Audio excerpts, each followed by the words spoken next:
tenzizemu njikuwadde.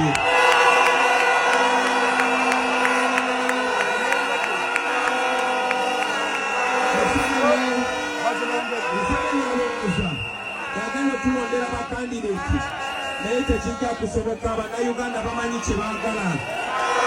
So wiiki ejja nga 22 ijja kuba lwakubiri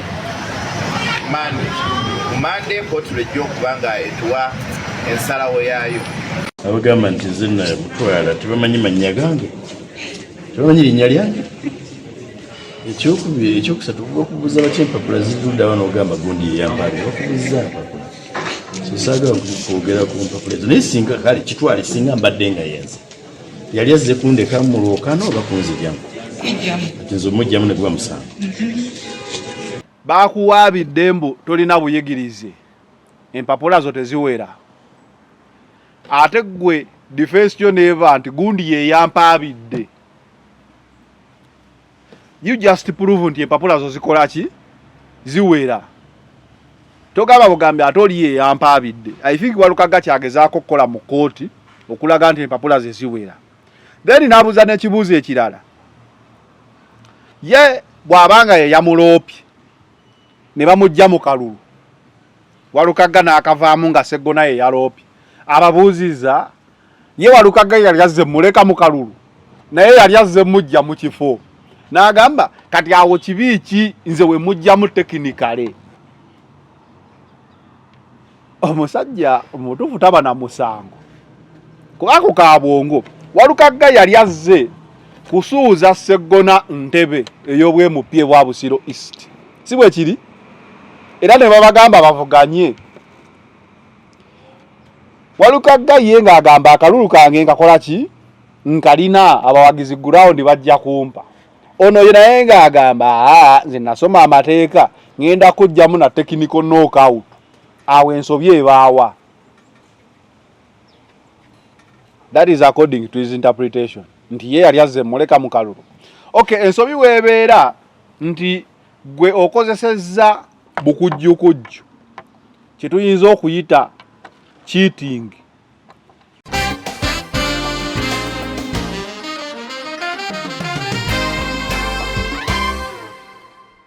Sikirinaako buzibu wadde ate sigana muntu kuwandowooza ye. Waki weeteeka ku bintu eby'ebbeeyi? Ogenda kuleeta ekyalo kiramba kirye kikube embuutu kinyumye, naye ekyo kyonna ekyalo kigenda okujja era kye kigenda okugeya mu bufumbo bwo nga kimaze okukkuta. So wobanga sente zigenda kusula ku mabanja ng'ogenda gwa mabanja lwakulaga nsi nti nno ofunye omwami, you can do it the simple way.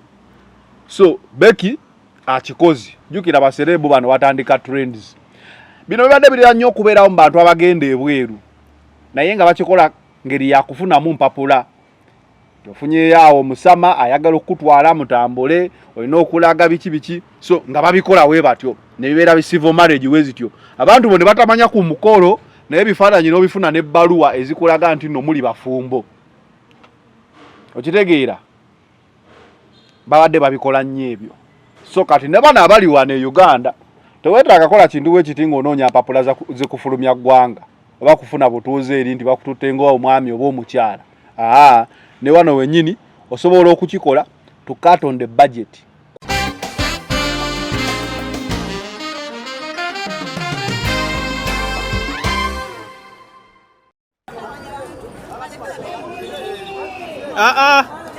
Bano be bali mu kutraining okwonoona erinnya lyaffe bano.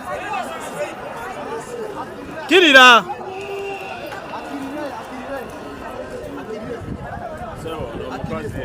muganda ebikwasa abantu bo ebikwasa abaana bonna byebyo byoli mukola byebyo byoli mukola. Leta teeka ekintu kireke toli security yiri wansi bireke toli security. Jacob gundi fulaga jijjeko jimulekere yemala fulaga yekola naye ekyo kiyokola kikyamu papa kala kadde kabitwa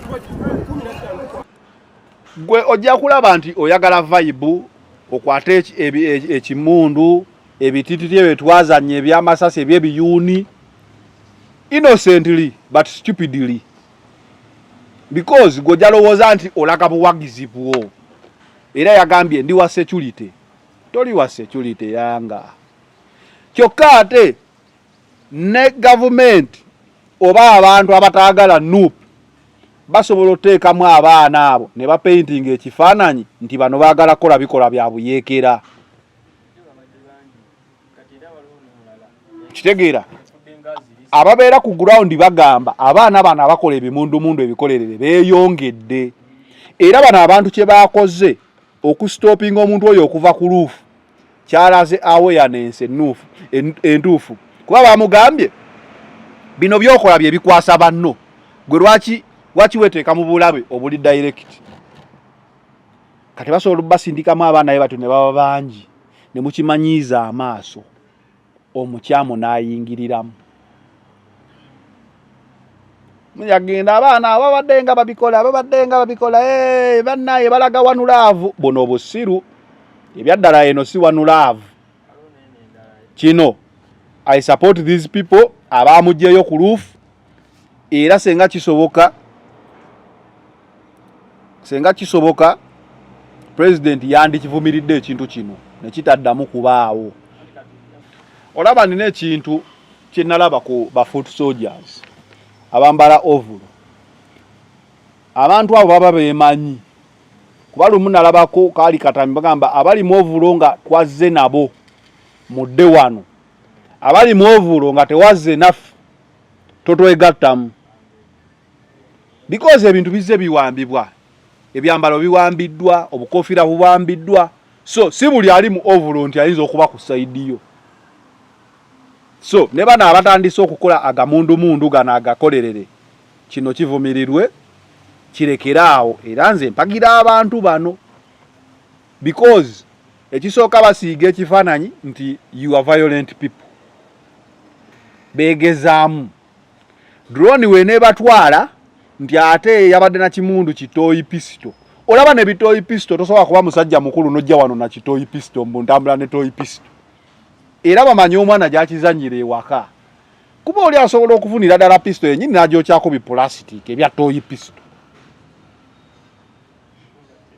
okitegeera so bano abantu beerubaga big ups to you abagobye omuvubuka eyo waggulu kintu kyabadde kya bussiru ate oteekawo excuse abasajja gye basobola okuwa nga bakunywedde because olina omanya oli nkoko njeru kyekikuyooza nga ate olina okuwa pulezidenti akalulu oba kitegeera ogambye oli gumite omulimu nnyo era omwagala nnyo kati ate wakiweekwasa oleme kulonda Nana Hub Mouthwash ly'eddagala ettuufu lyennagakasa mu kujjanjaba endwadde z'amannyo. Amannyo gakuluma bw'ossaayo ekyokya oba ekinnyogo gagasanyalala bw'osenya ovaamu olusaayisaayi oba ogayiza ludda lumu. Senyesa Nana naye weegendereza abafere tebakuguza kappa mu kutiya musange mu famasi zonna.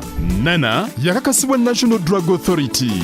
أعوذ بالله من الشيطان الرجيم بسم الله الرحمن الرحيم السلام عليكم ورحمة الله تعالى وبركاته nze Haji Yasin Kiza omusomi w'eddwa nkola ku misango bula ly'abaana gwa yalimu okuzaala abonaabona anoonyeza obufumbo n'obutambulamu emirundi gyonna akaabya obwavu atalina mulimu ebizibu eby'amaka eby'emmaali omukisa yagenda ebulaayo okukola toyina mirembe toyina mirimu nsangibwa lugalambu ku lw'ejjinja osobola okukuba ku nnamba ezo ali ewala osobola oyita ku WhatsApp ku namba zange ezo zolaba ku screen yo. It is the final channel B in the no focus 360 nga bulijjo tubeerawo kubanga tubawo updates okusinziira ku biki ebitambula mu ggwanga Uganda mawulire gali luddawa stories ezitambula n'ebintu birabyo ntya buli wondaba nga nkola from my point of view kitegeeza ngenda kuwa endowooza yange nga CEO editor videographer buli kimu kiba kyange wabula gwe kyemba nkwetaaga kyokka kwe kunyambako ng'ogenda mu comment section yawo nga naawe ompa endowoozayo teka ko like oba dislike at least tumanye kyekigenda maaso but feedback banjagala nnyo mu comment section yawo tubenga tutambula nga bulijjo tuba tusiwako Nana Hub Mouthwash Nana nga yakugamba gwalina amanya agaguba ganyenyera galimu ebituli ova ekiso ekibi mu kamwa osenye buno bivaamu omusaayi kozesa Nana Hub Mouthwash yajja okuyamba okuvunuka embeera eyo yakasibwa National Drug Authority asangibwa mu supermarkets clinics pharmacy ne batunda ebintu by'abana Uganda gwatali mu ggwanga Uganda osobola okubeera nga omunoonyako kuba nana wa mutindo packaging yeyo yennyini esaana era ne ku nnyonyi ebeerako. Haji Yasinikiza musomi wa dduwa gwalina ebizibu by'enjawulo nawe osobola omukubirako nobeera nga osobola okumanya ebisingawo. Olina ebikutawaanya, mpewo zikutawaanya, tolina mikisa, sente zikuyita mutumalako omwaka. Omanyi Bobby alina we yayimba nti osasiranga nnyo omuntu amala omwaka muyala n'akola ki n'afata omulala. Ate nga abasinga bwe tuli, so abantu nga bano basobola okubeera nga bakuyambako mu ngeri emu oba endala. Tutandikirewa olunaku olwaleero olunaku lwa mbaga. Chosen Becky yakoze embaga ye ebadde ya lunaku lwaleero. Buli omu okusinzira ku kwanjula we kwali ne vibe kwe kwalimu babadde basuubira embaga ey'amaanyi ennyo, but bagenze for scientific wedding wacho oyinza okuyita civil marriage. Civil marriage we wano wogendera either administrator general obe wanira n'owandiisa n'okola yawo omukolo mutono. Abazungu babikola nnyo mutera okulaba wedding z'abazungu family y'abantu nga 18 abamatalinga. Nobeera ng'osobola okubeera nga okola omukolo gwo in a simple way ate nga guli classy. Ndowooza Chosen Becky kye yateekinza okujjako afunye backlash nene nnyo nga bagamba Chosen Becky yandibanga yatidde okuteekamu akasente. Yatidde okuteekamu akasente. Jjukira abazze bamukuba nga bagamba nti omukolo guli ogw'okukyala. Kwali kwanjula kukyala. Kwanjula. Nti omukolo ogwo ye yagwekolera. Era nga bagamba jjukira okukyala okyala wabaki wa muwala.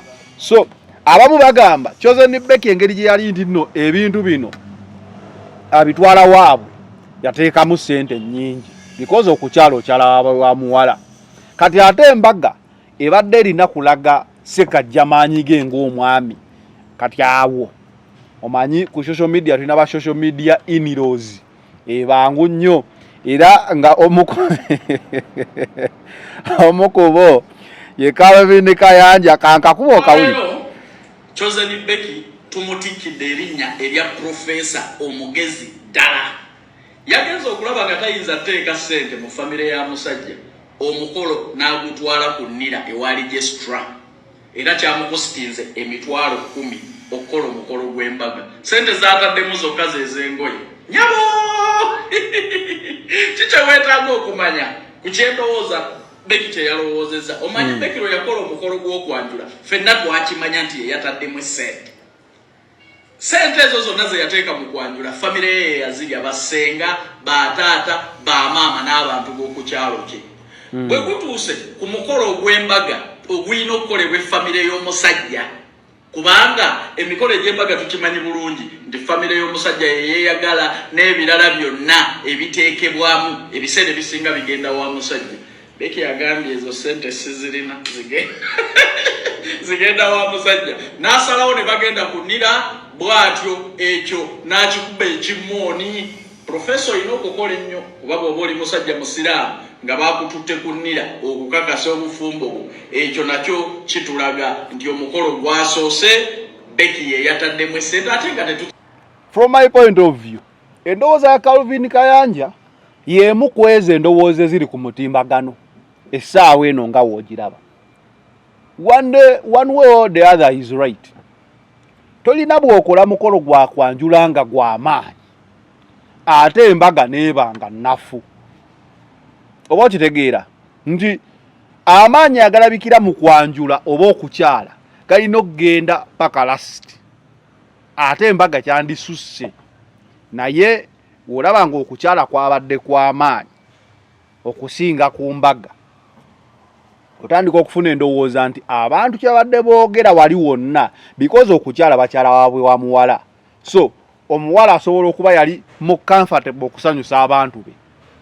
Kati ate embaga professor gyalina okusanyusa naye abantu be alinga agamba nti professor taliiko babe.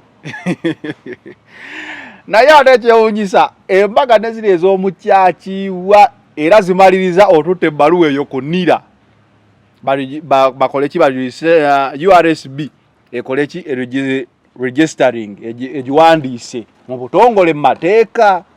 So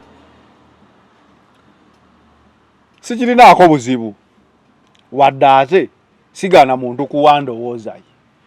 Waki weeteeka ku bintu eby'ebbeeyi ogenda kuleeta ekyalo kiramba kirye kikube embuutu kinyumye naye ekyo kyonna ekyali kigenda okujja era kye kigenda okugeya mu bufumbo bwo nga kimaze okukkuta. So wobanga sente zigenda kusuula ku mabanja ng'ogenda kugwa mabanja lwakulaga nsi nti nno ofunye omwami, you can do it the simple way. So Becky akikozi jukira baserebu bano watandika trends bino bibadde birira nnyo okubeerawo mu bantu abagenda ebweru naye nga bakikola ngeri yakufunamu mpapula. Tofunyeyo awo musama ayagala okutwala mutambule olina okulaga biki so nga babikola we batyo ne bibeera civil marriage wezityo. Abantu bone batamanya ku mukolo naye bifaananyi n'obifuna n'ebbaluwa ezikulaga nti nno muli bafumbo. Okitegeera babadde babikola nnyo ebyo. So kati ne bana abali wano e Uganda teweetaaga kola kintu wekiti ng'onoonya mpapula zikufulumya ggwanga oba kufuna butuuze eri nti bakututte ng'omwami oba omukyala.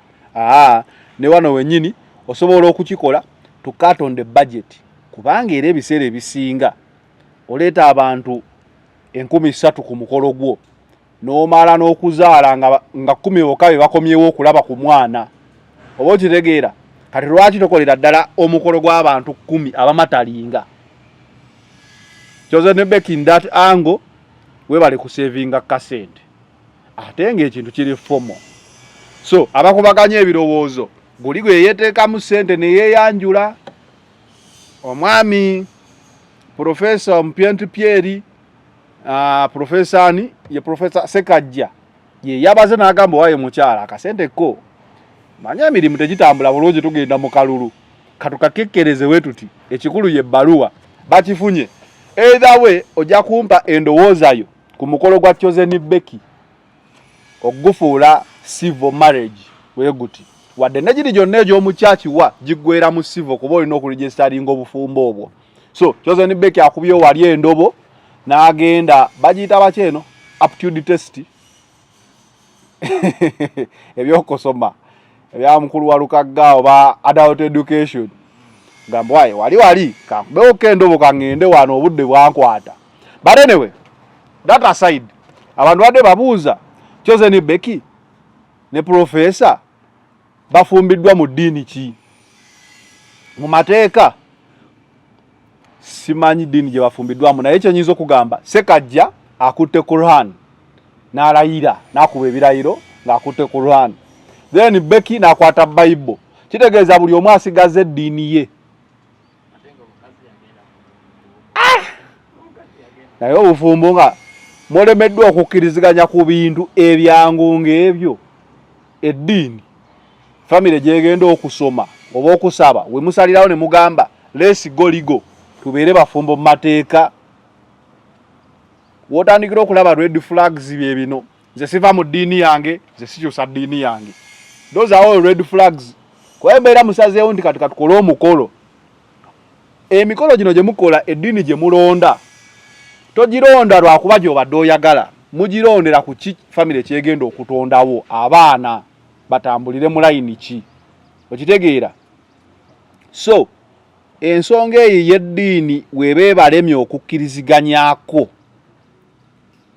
Profesa agamba siva mu Busiraamu ne Becky agamba siva mu Bukatuliki bwange oba Obukristiyanite ye.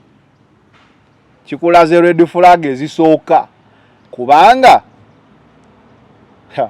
kanera kongera okuzzaayo nti Profesa ayinza oba tanywedde. Why? Asinga okwagala yakyusa eddiini ndabyeko abasajja abakyusiza eddiini okudda mu z'abakyala baabwe. Oluusi nga famire y'omukyala y'amaanyi n'eku-influencinga ate ndabyeko n'abasajja aba-influencinza abakazi okukyusa eddiini n'agenda mu y'omwami. Naye kati wano bakyagudde dro. Eyo eyinza okuba red flag era abantu bataddeko nti how can a Quran meet a Bible ne bateekako it will end where bya social media si byange. This is from my point of view. Bw'oba tosobola kumatiza mwagalwawo kugoberera just ddiini yo gye batasasulira musolo naye nga mugamba mweyagala ne mulemwa bulemwa kukkiriziganya ani akyusa ddiini kuddawo abaana gye bagenda okusoma. I think it would be easier for Becky okukyusa eddiini. Lwaki?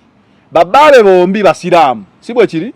Dictator Amiru ne Professor Sekajja. Kitegeeza abaana bano aba Amiru, aba Amiri ne Sekajja baba ba Luganda ate nga balina eddiini emu ey'obusiraamu. Which is an indicator nti Sekajja ayinza okuba tanywedde bulungi mu nsawo to influence omukazi. Omukazi ayagala ennyo abasiraamu. Ki ekimufuula okubanga ye tayagala kukyusa ddiini? Kwa twandegambye nti mannaye akiguddeko bugi, but this is round 2. Ey'eddiini y'emu nga gy'alinamu interest. Kitegeeza Chosen Becky w'amaanyi okusinga babbaabe bombi, kuba ne Amiri yamulemu okumukyusa. Ne Sekajja sayini za kiriya nti alemeddwa okumukyusa. Si bwe kiri? Kitegeeza Chosen Becky w'amaanyi okusinga babbaabe. Talinga bayamba abaagala. Waki Gerard osulasulamu obugambo?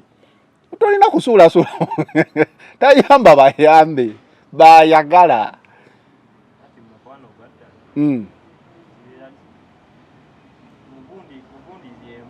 Mulavo yaddala. Andi kibaddewo. Wano we twalabira Kenzo nga haginga Hamuza. Kyali tekibangawo abasanja okwehaginga. Abaserebu bakola ebintu ebitandikirwako. Ebitandikirwa wabaawo entandikwa. But aona bu indicator obwo si bulungi nnyo. But anyway, yembaga ya Chosen Becky ebaddeyo olunaku olwaleero. Tubaagaliza bufumbo bulungi.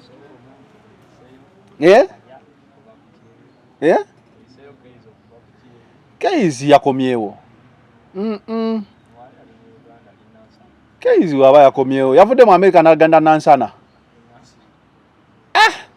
Nansana ekulakulanye. Recent naitako Nansana n'endaba zikalina nga ziringa eziri mu America. A few years from now, omuntu ajja kubanga bwakugamba nti abeera Nansana abeeranga abeera emuyenga. Ate nga it's a new style genda be Nansana awo nali ngenda side zeyo Kakiri. Ebizimbe bye nalaba ku main yoko byampa amaanyi. Nansana webe ekuze bwetyo ku kkubo ne mabega neekula manyi tawuni ze Uganda zimanyi okukula ku kkubo woboka ekizimbe ekisooka nodde manyo n'ogwa ku ghetto. Naye obanga wetyo Nansana weekulanga ne mabega bwekula ejja kuba ya amaanyi. So ye embaga ya Chosen Becky abajonkera abakola ki mwe mumanyi naye nze ndowooza yange ndabyemu ka red flag akabaami ba Chosen Becky okubeera nga tebazitowa kimala kukyusa mu kyalo ono, because wembanga nze nkufunye nga tugenda mu bufumbo olina okusoma mu ddiini eyange ng'omwami, kuba eddiini teba yiyo gwe gy'obadde osoma eba y'abaana bano abagenda okufuuka ebirabo by'obufumbo. So abaana bagenda kuba confused, ojja kusanga omu ng'agamba me I want to be with mommy, I want to be a Christian. Olina agamba me I want to follow daddy's religion, I want to be a Muslim. Ate nga bagamba ba Luganda. Then bajja tandika okunnyonnyola. Nze ndi Mukatoliki naye mama wange oli Muganda wange. Ate Muganda omanyi waliwo ebintu ebyewuunyisa. Muganda wo musuubirwa nti mujja kusoma eddiini y'emu. Era n'amanya g'ebikanga geegamu. Otandika obeera ne Muganda wo oli yeddira nkima, oli mukyotalo, oli muzungu, oli munyankole. Ebibuuzo ebijja maama yakasuka atya okugulu. Okitegeera otandika okuteekayo ebibuuzo ebyokwennyonnyolako ekitali kirungi. But anyway, moving on, olunaku olwaleero Walukagga babadde ku High Court. Omusango gwa Walukagga baguwaddeko sale nga 22 Court, High Court egenda kuba evaayo ewe ensala yaayo. Walukagga akyali mu kalulu oba takaliimu. Olunaku olwajjo President yabadde Lubaga n'agamba Walukagga nze yakuwa ambuleera, era ambuleera njikwongedde. Jukira Walukagga bamuloopa we bamu denominatinga Electoral Commission, waliwo omukulu bamuyita Magoola, yavayo n'agamba nayogedde ne Walukagga nga pressure zikyamukuba era biki naye yakkiriza okumpagira dde mabega wange. Emmanuel Magoola oyo yali w'amaanyi ne Walukagga nga amusingako. So I think ne Magoola z'ensonga ze zimu lwaki teyafuna kaadi. Like alinga alakinga political maturity. Ndi mu mbeera eno nga Walukagga baakamu gamba nti you are denominated. Tewalina genda yaleta press conference eriko TV yaliko esinga okubeera nga eyagalwa nnyo mu kibiina mwali. Si bwe kiri? TV ya Red. Ya Red Kazindaalo. Yagiteekawo like I saw blunders political team yeze yakola nti wobona okola ekintu ng'ekyo. There was no need to panic. You would also feel sorry nti banaye musajja bamugjeyo ate twaduvuganya naye ne balinga abagamba nti Magoola yakola sanyu lya malembo ge maziga gente. Amaziga gente le sanyu lya malembo. Yalinga agamba kino nakisuubira. Then mu statement ze yakola n'agamba ab'ekibiina bangamba neesimbewo tomanya like ebintu byonna nga biraga. Bangamba nzija independent like he was too happy for what had happened. Kyokka nga ate kyatuukawo kyali kiremesa ekibiina okufuna candidate because even if Nup supports him as an independent wali webabeera bagamba Nup erese bameka tebajja mubala.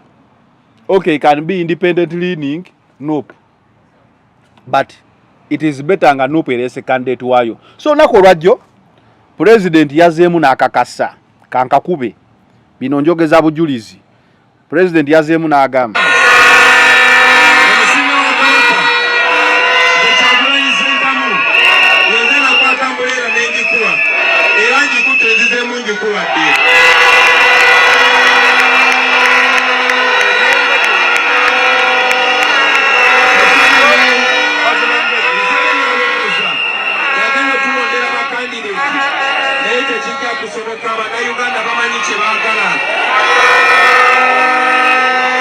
owulidde omusime wa Kabaka nze yakuwambuleera nzizeemu ngikwongedde kitegeeza awo talinze down byonna Magoola byayogera kati Magoola bakamukubeezi si 10-0 kati yazaawo akoze ka press conference ataddemu awo obusente okoze ka excitement obadde tokuba na campaign then you come and do such a blunder. Kati ne Nup ne yandibadde ekuwagira yinzo gamba tobanga gwo badde olwanira mu shadow. Okitegeera like the way he was excited yalinga agamba nti abaddeko ne kyagoba kituukiridde, but he looks a very mature man. Magoola taweze emyaka 5 musajja mukulu yandibadde asobola okutegeera ate is a rich man. Magoola musajja mugagga nnyo okubeera excited n'akasaala kaba MOP, but omanyi omala ogaggawala ennyo ate oba oyagalayo ekitiibwa. Omanye ebintu bino biri byanjawulo. Osobola okuba nga sente ozirina ng'ate ekitiibwa tokirina. Kati Magoola sente azirina anoonya kitiibwa, okitegeera, but yabulandalingamu awo n'apapa okweyanjula. So Bobi Wine agamba President Museveni si yagenda otulondera aba candidate, ye alaba this is a political case enokusolvingibwa na politics. Era kyovolaba attacking President Museveni. Kyokka awo wonna waliwo omukulu era ensigo ebadde etunuulidde nnyo. Omukulu Waluka, omukulu Sseggona agamba si ye yaloopa Walukagga era si ye yamuloopa. Ogenda mu mateeka naye ate omuyambiwe omu ku ttiimu ye yaloopa. Kati osooka n'obuuza who benefits more mu kujjayo Walukagga? Omuyambi wa Sseggona afunamu ki okusinga mukama we? Okitegeera, omuyambi teyeesimba we yaloopa naye bagamba alina ttiimu mwava. Kitegeeza omuyambi mutume. Omutume tetujja kugamba nti Sseggona ye yamutuma. Mutume alina gwakolera. Kati omuyambi w'omuntu aba akolera ani? Your answer is as good as mine. Kitegeera. So Sseggona avuddeyo n'ayogera ku nsonga ya Walukagga. Oba nsooke mbawo ebibadde mu kkooti. Kansooke mbawo ebibadde mu kkooti. so ffe twayita kujja bonna bwetagisa okulaba asomye n'atasomye asaanidde tunebonda n'abuyitako obuzibu bwe tulina bwe busosoze nti abalina ssente nga basobola okusomesa abaana baabwe ne bavuga mu kibiina kimu ne badda ku kiri mu myaka emigere basosola abo abanyigirizibwa olw'embeera emu n'endala ne bava mu ssomero ne bakomawo nabo bakole ki beeyongerewo so waliwo abalwanyisa obuyigirize n'obumanyi mu ggwanga muno kyokola mwami walukaga ekimuluma era ekimukubya busosoze abasoma ennyo abalowooza nti basoma nnyo kuba bamanyi oluzungu balowooza nti ye tasaanidde kubanga yayita mu macuwa egentwe bwe busosoze obumbonyabonya. Uganda yensi yokka abantu gye bapimira okusoma ku kwogera oluzungu. Oluzungu is just a language. Nga wenjogera Oluganda, ng'oli wayogera Olunyolo, olinga wayogera Latin. Tulabyeko abantu bangi nnyo abali mu nsi ezikulaakulanye. China boogera Luchina. Okitegeera. So, anyway, since we are a former British colony, oluzungu ke kamu kabonero akalaga nti osomye. Naye jjukira oluzungu, there's a difference between written and spoken. Then the vocabulary also increases the more you practice. So ojja kusooka obuuze Walukaga abadde awangaalirawa. Omusajja asoma paka senior 4 ngera womanyi time z'abano ebintu by'okusoma tebyalinga bya bonna basome. Abazadde baalemererwanga embeera n'ekuvuga n'ayingira endongo n'ayimba kadongo kamu. Mode of communication Luganda. Business wajagikola mu Luganda. Kitegeeza ne bw'aba asomye oluzungu lwe terujja kuba as fluent ng'omwana avudde mu baby class ng'ayogera luzungu.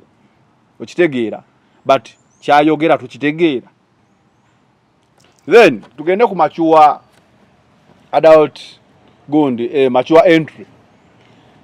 I'm confused. I've never seen any academic document that expires. Mature entry bagamba interview kyokka it doubles as a qualification. Otegedde nti okusoma mu kyosoma kyonna, when you're going for certificate you must have at least a P7 oba S4 certificate osome certificate ey'omwaka ogumu. If you are going for diploma, you either have an S4 certificate then diploma, or you have S6 then a diploma. Then if you are going for degree, you either have S6 degree or you have a diploma then degree. Kati waliwo ways nyingi. Kati abagamba nti mature entry ekuyingiza university okusoma ekintu, in itself it became a qualification, whereas as it is a test. Oba ontegeera nti oli ajagenda alete argument nti mature entry aptitude test eyo gye bakuwa yakugezesa nti osobola okubitegeera. Kyokka ate weemala okulaga nti osobola okubitegeera, then it becomes a qualification because ekuyamba okusoma ekintu ekirala. So Electoral Commission is looking for an equivalent. Wemanga S6 yange, which is a qualification, entwala mu university ekyambogo. Kale kutwala mu university yonna gye wagenda, Gerard walagawa. Walagawa. Wakoma msiniya? Okay. Ogenda kola aptitude test, ogende naawe nga Walukaga. Oyingire kuba ebya kamera obimanyi. Osogenda n'osoma IT, computer design nachi. But anyway, wobanga senior 6 yange enyingiza university yonna oba enyingiza institute yonna nga ne test yeno ekuyingiza institute yonna, in itself it becomes a qualification because ogikozesa okuyingira ewantu okweyongerako. whereas as it is a test okulaga nti banasomesa onobitegeera.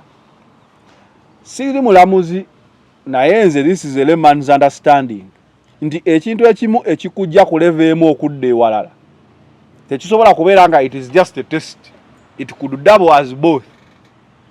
Kubanga Walukaga abakuleeta degree ye nagamba Walukaga yakoba mu senior 4 yafuna atya degree nagamba nakola aptitude test nenyingiza okusoma degree. In itself it has become a qualification ekuyingiza okusoma degree. That is my layman's understanding. But court yegambye egenda kusalawo nga 22 soka tulinde ebyabalamuzi tubirabe naye nze am of a view nti ekintu ekyo kikuyamba okudda ku level endala, it becomes a qualification. Layman's understanding. I didn't do law. So if I'm wrong, comment section nungi nnyo njireka nzigule commenting awo ombuulire gwe kyolowooza. But for Walukaga's case eno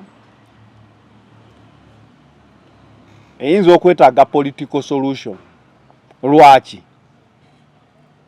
Waliwo abantu b'NRM abayitiddewo ku gundi eno equivalent nga General Ashande yete yakola aptitude test ye yaleeta biwandiiko bye n'abifuula equivalent kitegeeza ekyenkanankana, si kyekyo kyennyini naye kyenkanankana, tekigezaako kyenkanankana.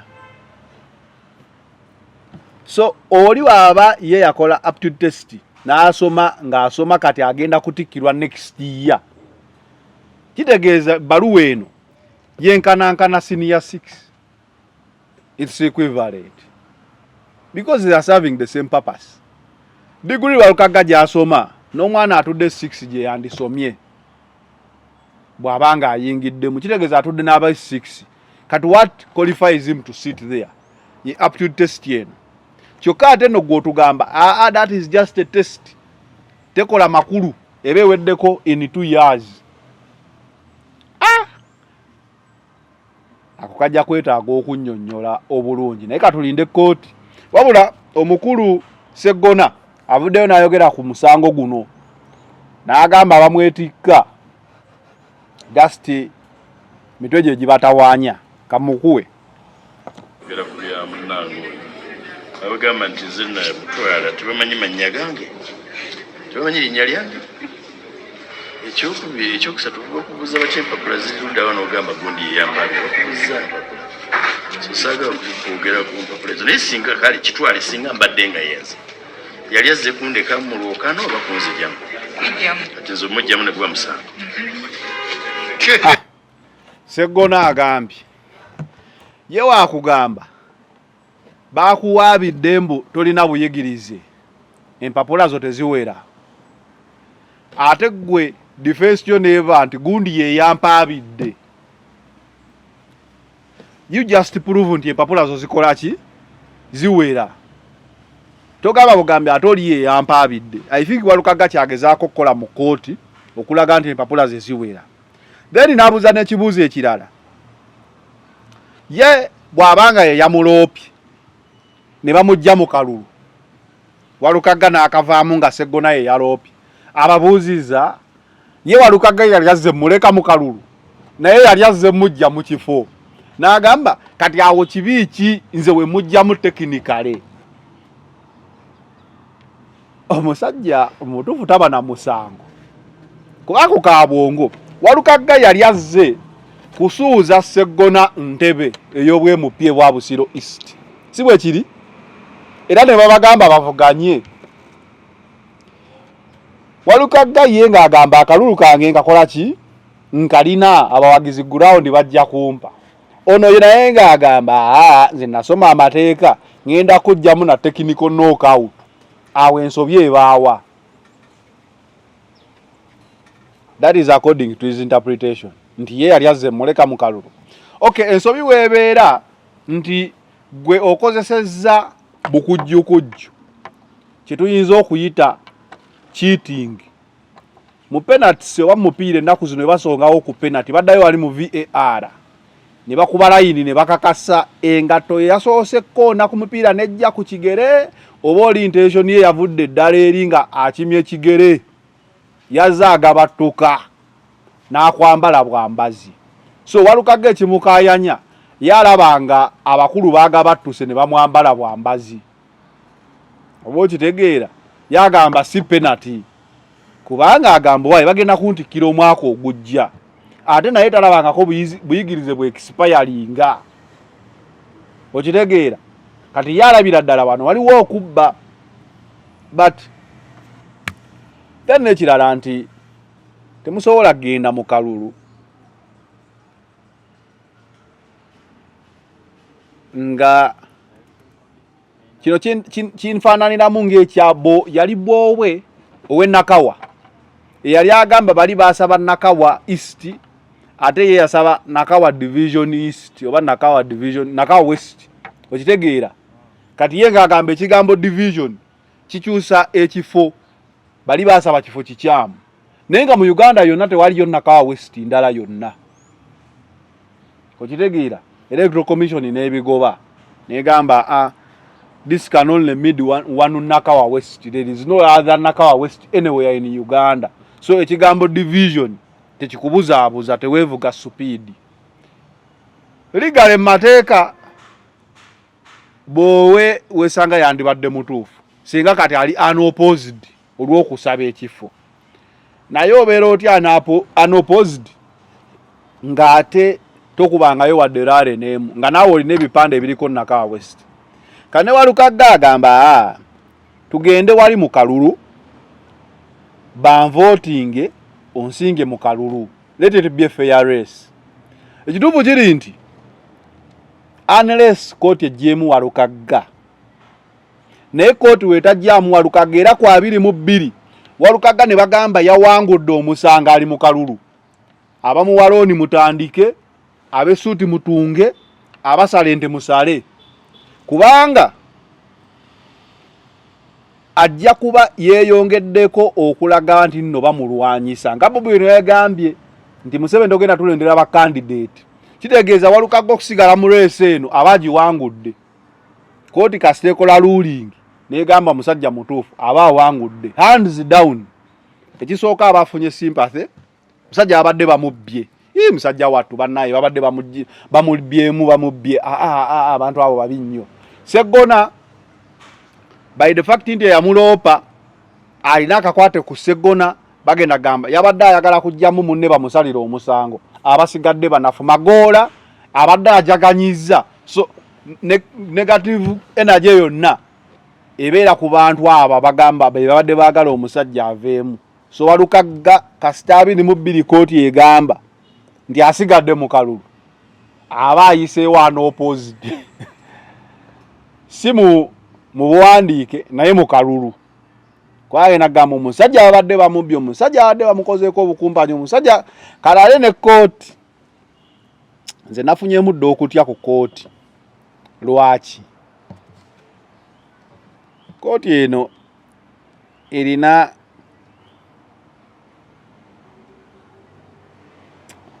oba nkinyonyole ntya abasala emisango bantu ate mulimu senior council ayinza okubanga amanyino agenda osala omusango nga yali amwenkauntalinzeeko mu misango gyabwe. Manyi ffe twabeerako n'emisango gy'ettaka era ofanga tebakuloopye mu kooti. Okimanyi nti nno looyawo aba yasoma n'oli looya ku LDC era baba ba OB balandi friend era mwe muba muyomba eno bo nga bagenda wali mu kyembaazi zaabwe ne banywamu ne kacaayi era bamanyi n'okugamba omusango guno katuguwanvuye tugukolemu akasente. Balooya ayagala n'abeera ne fayiro ze nga 10 ezirwaninga omusango omwaka era ateesa n'oli n'agamba musabe ennaku ffe twawuza omusango from 2010 ndowooza paka 2020 myaka 10 nga tuwoza musango gwa ttaka twamaliriza tuguluuzinze nga sente zigenze naye nga neŋŋenda gye gugenzeemu nga wano mu kuwoza omugagga abadde azimba era bamaze agamba kati engeri ono gy'abadde azimba abaweeyo ko kasente okitegeera. So nakyawo ebintu by'amateeka bino kasita obanga okaana ne munnamateeka biseera bisinga wabeerawo okulya n'okkomba essowaani era kati kankuwa ekizampu. Omanyi kooti yaloolinga nti ani ono MP wa wano Nalukoola ndi omusango gwamusinga naye nga ffenna twalaba nti Nalukoola teyalina kye yapuleyinga mu musango guno naye kooti negumusingiza naye ate n'asigalayo paka ate okulonda we kwatuuse ng'omusango yateekayo okujulira. Okitegeera. Omukulu Nambooze yavuganyaako Bakaluba Mukasa. Bakaluba n'abeera mu paalamenti paka ng'ebula emyezi 6 ekisanja kiggweko. Literally yabeera mu paalamenti ebbanga lyonna. Okitegeera. Nga naye bagamba tuwoza abantu bangi nnyo era segajira emisango bagiroopye Walukaga amaze okutuuka mu paalamenti yandibadde ekisanja kiramba nga bano bawoza. Ndowooza n'okwe kugamba ffe tukamanya akakodyo katukwate nga tonnasala kaguwaako. So awo we tuli katweyongereyo. Waliwo omuvubuko bano be bali mu kutraining okwonoona erinnya lyaffe bano. Kirira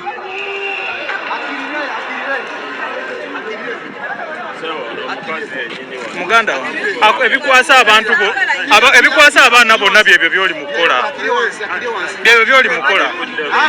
Netateeka ekintu kireke toli security iri wansi birenke toli security Jacob gundi fulaga jijjeko jimulekere yemala fulaga yekola naye ekyo kiyokola kikyamu papa. Akantu kano ka video ndowooza okalabye of late. Omanyi waliwo ekintu ekikolebwa nga nsobi naye ensobi eyo n'olowooza nti komedi oyo n'afuuka omusango. Oluusi omulabewo n'akozesa komedi oyo okuyingiramu. Lwaki njogerawo entyo? Jjo president yabadde Lubaga ennaku waliyo we yali Luweero. Abaana w'Eluweero bagamba baana babalwanyi tokibajjaako olutalo gye lwasinga okubeera. Waliwo yali ku baati waggulu president n'amulaba. President omanyi muntu ayagala nnyo okusanyusa abantu be atya abakasukiramu ka vibe akatonotono. Engeri nti lwaleza Bobi Wine zigenda okutuuka ng'abantu bayise mu bingi, bayise migo, bayise mu tear gas, bayise mu drone, bayise buli wamu. So walaba gaye yali waggulu eyefuula sniper yamubiginga up n'agamba no security waggulu gyali. Buli muntu yajja n'avumirira ekifaananyi ekyo. Abantu bagamba protest vote. President agamba peaceful protest vote. But okuba kw'olugo omulundi abantu batandika okukolanga ebimundumundu ebyo mu mayoni ne batandika byesibasibako nga beeyongedde obungi. So abantu b'Elubaga jjo balina gwe bajje waggulu eyabadde akoze ekimundumundu nga yeefudde nti owa security era nga ye reason gyawa nti wa security. Bw'omutunuulira mu kavidiyo kano wandisuubidde nti omuntu akola ekintu kino yandibadde gumite yenjogera eriwo nti yandibadde solidi. Okakasa otyo omuwagizi wa Nuupu ali solidi ebyaddala. Oli eyakikola Luweero yali solidi yambala ovuulo biki okitegeera tamuka bulungi asibye kariboni kaliko people power ayambadde engoye teziraga zonna kyonna kintu kya people power naye akutte fulaga n'ekimundu waggulu ekikolerere ekyebiyuuniyuuni. Confrontation gye bamutaddeko bano abatuuze ba bulijjo abagamba bano be batuteekamu okwonoona ekintu. Believe me not, it serves the government's interest okulaga nti Nuupu erina obulabe oba it has ambitions ze z'olutalo oba ki. so buli wokwata ebimundu bino notekako fulaga nokola kino wefuula nti oli wa security kale osobola okuba nga tebakuyingiddemu nga just gwe musiru busiru n'ogamba kankikole ndaga omukwano gwange omanyi waliwo abantu abeera excited nti omukwano gwo naye ebyaddala omuntu akoze ogumundu guno n'olinya waggulu ku bbaati ne weefuula sinayipa omupoliisi ono akuuma Bobi Wine oba abakuuma kuraale aba ne right ekkuba essasi n'ofiirawo ate taba na musango osobola okugamba akasajja koogera biki bino byaddala omupoliisi aba ne right ekkuba essasi waggulu ku bbaati gy'oli n'ekimundu kyo ekikolerere n'ofa lwaki asobola okwekengera n'agamba mistaken identity okitegeera kuba ne sinayipa it serves two ways omupoliisi asobola okubanga babadde mutiya gas agenda okutunula laba omuntu ali ku bbaati eyefudde sinayipa ye n'amusooka essasi kyokka ate n'omubi asobola ofuna emundu eyaddala n'agisibako ebiyuniyuni ebyo n'atuusa obulabe ku president. That is from my point of view. Omuntu omubi asobola okwesiba bifulaga kala asobola okwesiba fulaga neyesiba n'aka akantu ku mutwe neyefuula ow'ebiyuniyuni ng'emundu gyasibyeko ebiyuni n'akuba pulezidenti.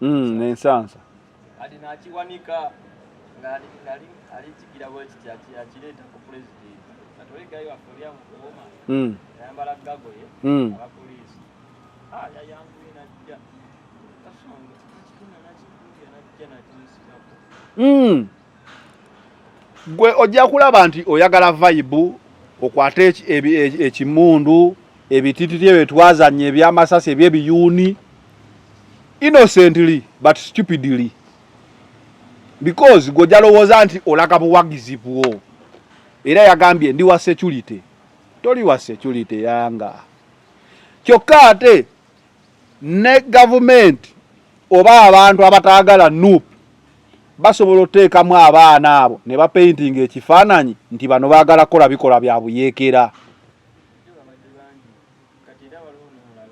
kitegeera ababeera ku ground bagamba abaana bano abakola ebimundumundu ebikolerere beeyongedde era bano abantu kye baakoze okustopinga omuntu oyo okuva ku luufu kyalaze awareness entuufu kuba bamugambye bino byokola bye bikwasa banno gwe lwaki weteeka mu bulabe obuli direct kati basobola basindikamu abaana be batu ne baba bangi ne mukimanyiiza amaaso omukyamu n'ayingiriramu yagenda abaana ababaddenga babikola bannaye balaga wanulaavu bono obusiru ebyaddala eno si wanulaavu kino I support these people abamugyeyo ku luufu era senga kisoboka president yandikivumiridde ekintu kino nekitaddamu kubaawo because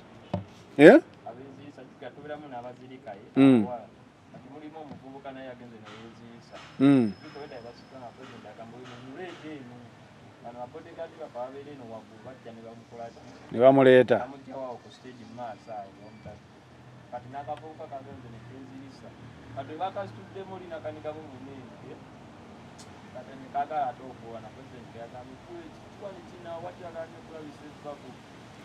olaba nina ekintu kye nalaba ku ba foot soldiers abambala ovulo abantu abo baba beemanyi kuba lumu nalabako kaali katambi bagamba abali mu ovulo nga twazze nabo mudde wano abali mu ovulo nga tewazze naffe totwegattamu because ebintu bizze biwambibwa ebyambalo biwambiddwa obukofiira buwambiddwa so si buli ali mu ovulo nti ayinza okuba ku saidiyo so ne bana abatandise okukola agamundumundu gano agakolerere kino kivumirirwe kirekeraawo era nze mpagira abantu bano because ekisooka basiiga ekifaananyi nti you are violent people beegezaamu drone weneebatwala nti ate yabadde na kimundu kitooyi pisito olaba ne bitooyi pisito tosobola kuba musajja mukulu nojja wano na kitooyi pisito mbutambula ne tooyi pisito era bamanyi omwana gyakizanyira ewaka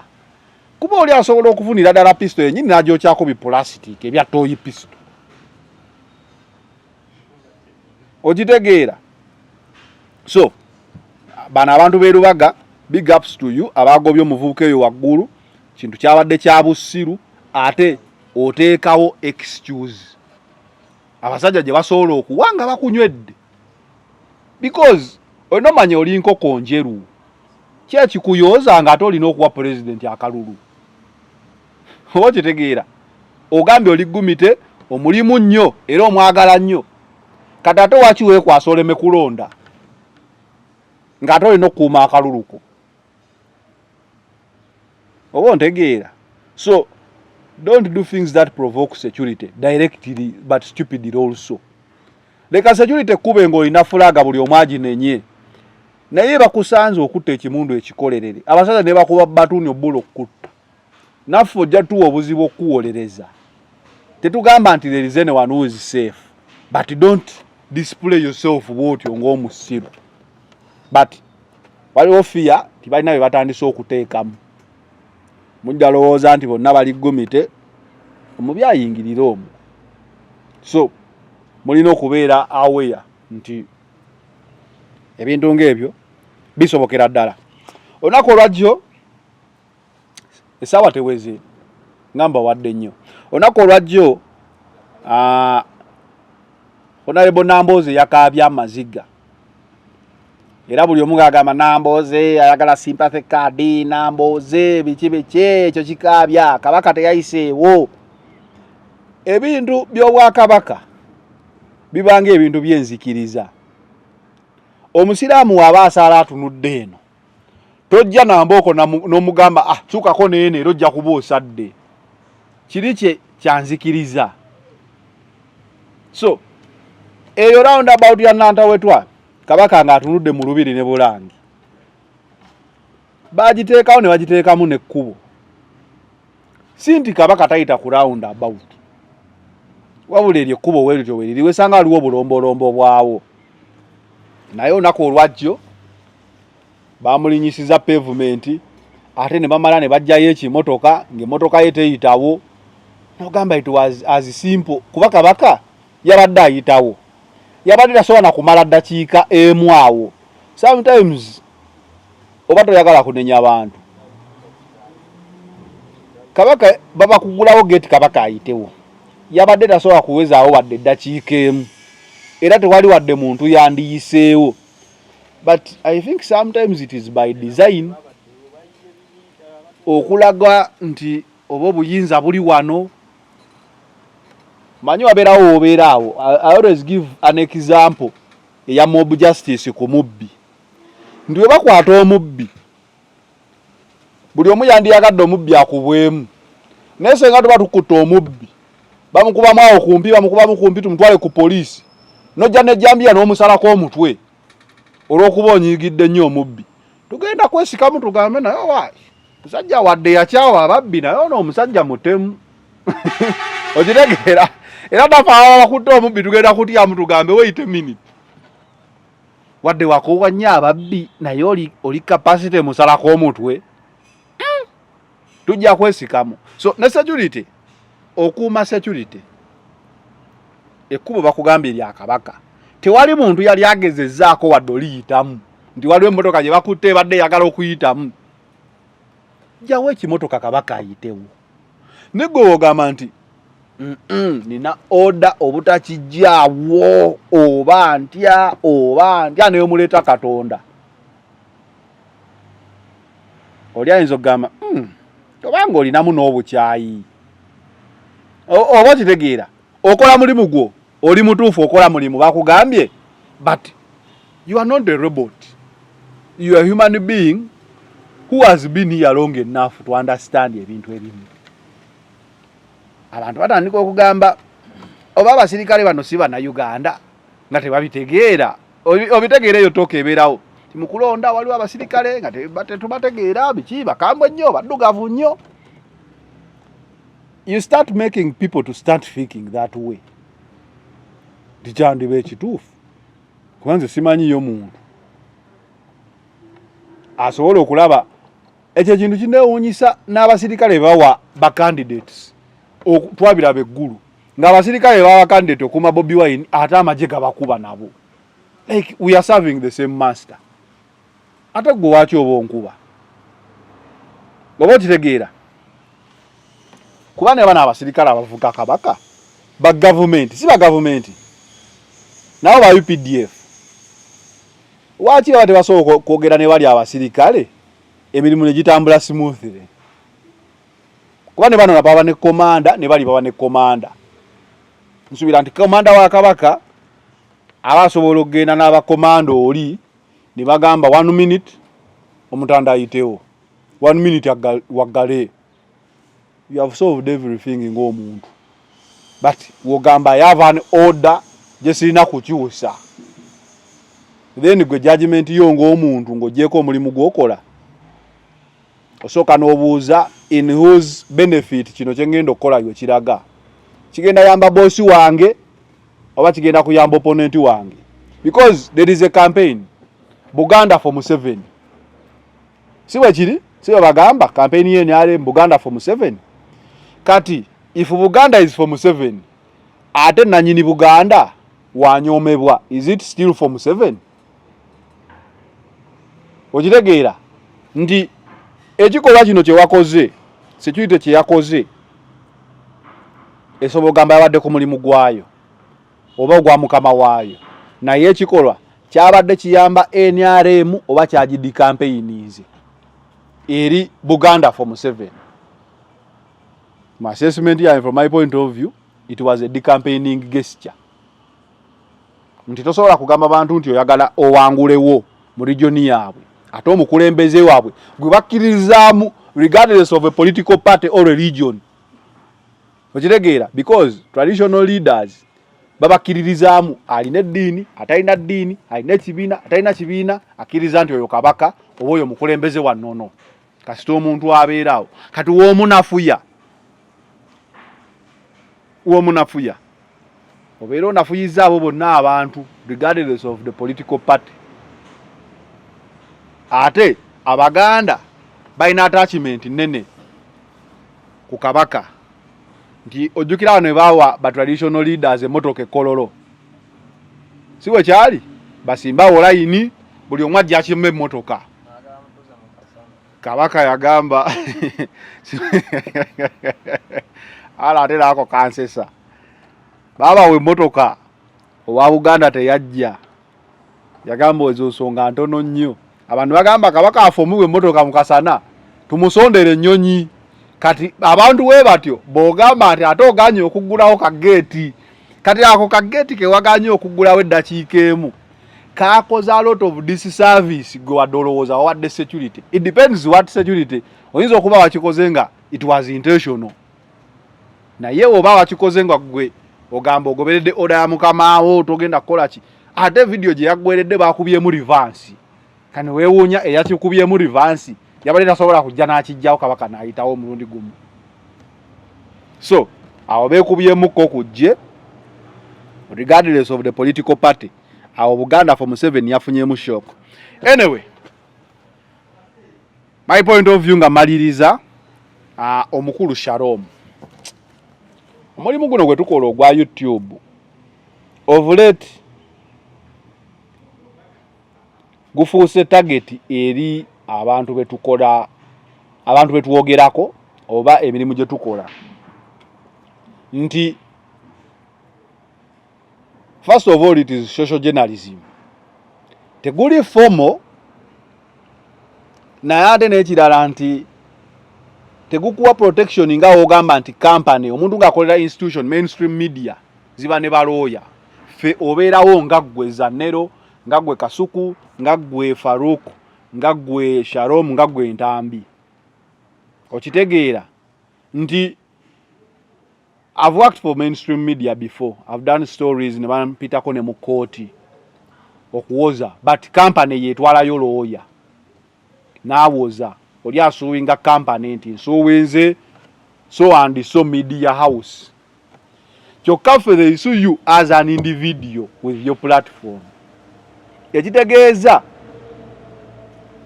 tulina okubeera cautious nga twegendereza nnyo ku bantu, because ekisooka abantu basooka ne bagezaako ne balaba nti kisoboka okukulwanyisa. Omanyi kasitaba mob justice ebeera weeti, bakwata omubbi mumutwaleemu mukube mukole ki, asooka okuleeta ebbulooka oba oluyo olukusookako lwe lukutisa ng'okyegayira bannaye naye asooka okuba oluyi ekyalo kyonna kikuyiikira.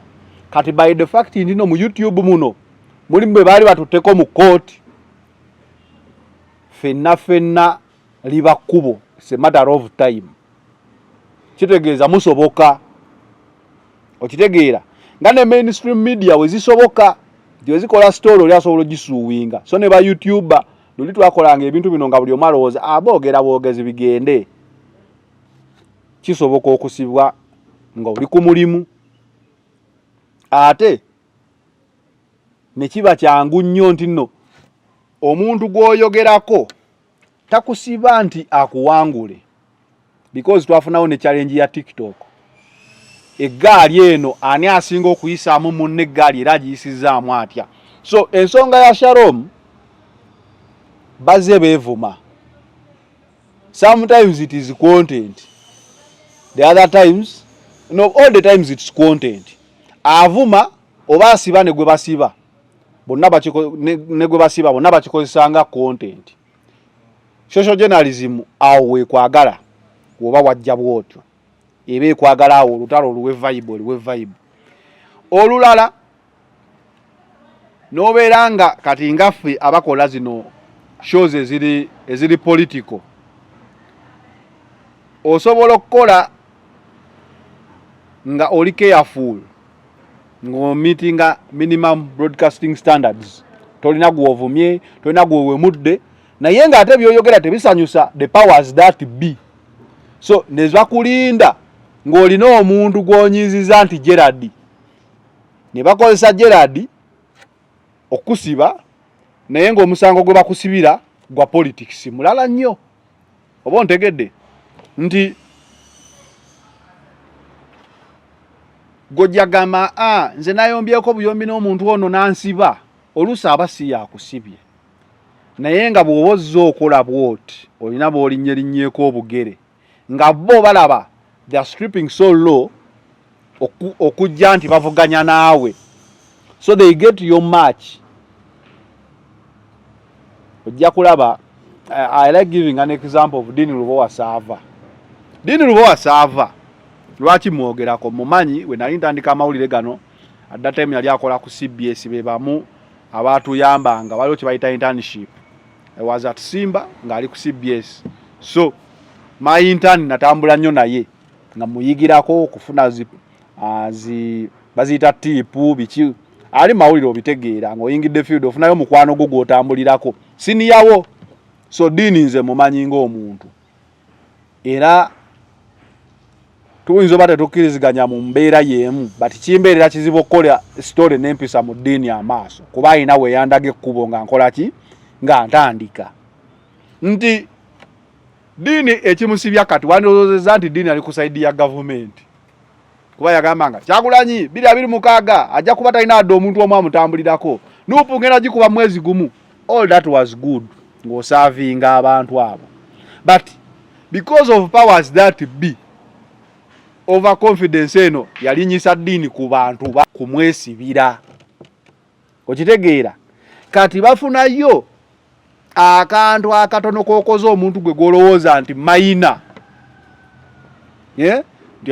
ono tantiisa njogedde ku gundi nenjogera ne ku gundi nenjogera ne ku gundi atona anankola ki. Kati omuntu oyo bano booyogeddeko emabega eno bamufuna ne bamugamba we are going to sponsor your case. Kati gwokanya kulwana na musajja nogana akasajja kano nga kanafu naye nga kansibye ebbanga bali abali emabega w'omuntu oyo be baba bakusiba kati gwe tokimanya olina kuba mugezi nnyo from my point of view n'okitegeera kati Shalom asiba Shalom kooti gwe yasomye asobola okuba nga ayagala okumusiba naye tujja kukkiriza nti Shalom wasobola okubaayo n'ebirala ebimusibya ebiri current ebitali musango guno. I don't want to go into details naye njagala obe n'amagezi otegeere nti Shalom omusango gwe bamusomedde mbu yaguza mu Apple tuli mu December ekikipiza omusango ogwo okuva mu Apple paka December nga takwatibwa okitegeera kitegeeza bajja kuggulako emisango bagitereke cases for hire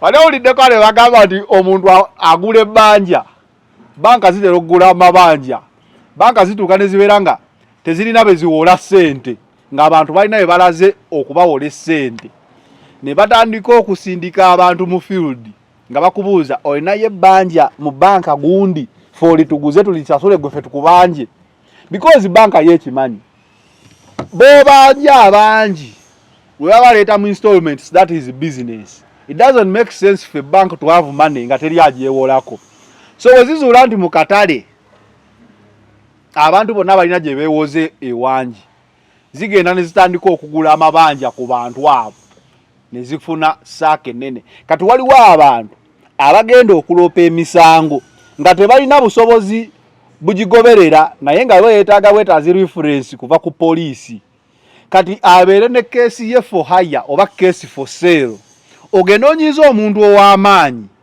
ajje ewanera omunafu akugambe nsibira gundi namulabye ng'akuvuma okimanyi ninayo fayiro ku muntu oyo nze wonteekamu ssente nja mukusibira kati awo we tulina okwegendereza ennyo omuntu oyo gw'olaba nti munafu gw'olwanyisa abantu batandise okugenda nga bafuna zi referensi zaabwe ku poliisi nga ziri cases for hire awo wenkomye olunaku olwaleero muganda wange Shalom kankusabire ebintu bino biggwe tujja kujja akomawo nga 3 simanyi ayinza okudda nga 3 bayinza okumuleeta before but I think on Friday njagenda mulabeko waaba akyaliyo abeera nga bakoze production warrant ne bamujjayo then tujja sinkana ku court. It is the final channel B in the know.